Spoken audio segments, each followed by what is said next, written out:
Three-man rush again by Tennessee.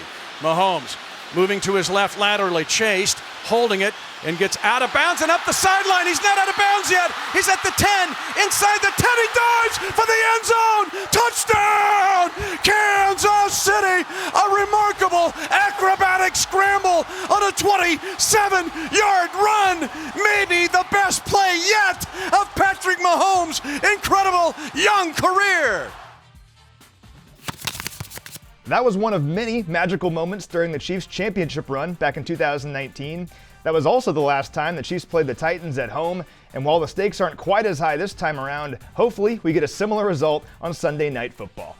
Hey everyone, and welcome into our game preview this week, presented by Crown Royal. My name is Matt McMullen, and this week we're joined by one of the very best in the business. It's Maria Taylor from NBC Sports. Maria, how's it going? It's going great. Thank you so much for having me. Yeah, I really appreciate your time. And before we get started, my wife reminded me of this morning.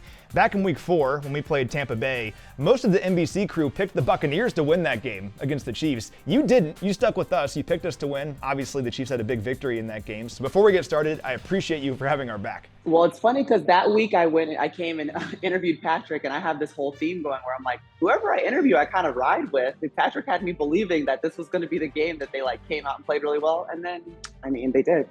Yeah, I think he was onto something. The Chiefs obviously were awesome in that game, and hopefully we get a similar result here this time around on Sunday Night Football. And I want to start with the Chiefs offense and Patrick Mahomes because they've been awesome this season. They're the number 1 scoring offense in the NFL. And they're facing a pretty stingy Titans defense here that I think is a bit underrated. Since week 3, and Chiefs fans have heard this a lot about all the defenses that we've faced this year, but they're the number 1 scoring defense in the NFL, number 1 third down defense in the NFL all season, and the number 2 rushing defense in the league. These guys are pretty good defensively. What are your expectations for the Chiefs offense on Sunday night? I think one thing that the Chiefs have proven all season long is, like you said, they know how to get it into the end zone. So averaging 32 points per game through the first 8 weeks of the season is not an easy thing to do. And that's exactly what the Chiefs have been able to do. I think you're also coming off of a bye. You're adding Kadarius Toney, like another opportunity, maybe even if it's just a small wrinkle and something that you can throw in there that's a little bit different.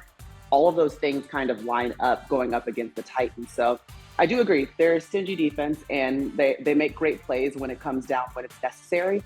But one thing the Chiefs have continued to prove is that they're going to find a way. We know the givens. We know that Travis Kelce has caught, a pass in the 134, 156, or however many straight games.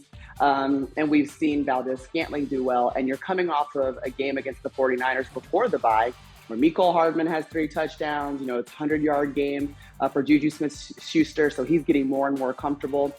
So my expectation for the Chiefs offense is that there's not going to be a letdown because we quite honestly haven't seen it yet. And the expectation was in the beginning of the season, oh, no Tyreek Hill, what does it look like?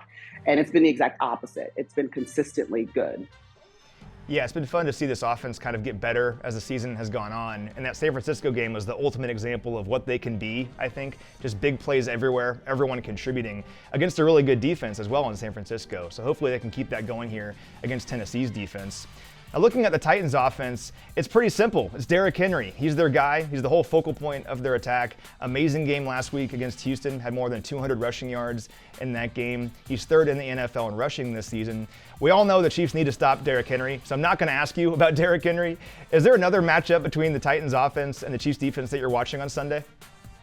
Yeah, I'm certainly watching whether or not we're even going to see Ryan Tannehill. I know that he was limited on Wednesday, wasn't able to go on Thursday. So the question is, will he be returning to the lineup, or will this be the second straight game that he misses?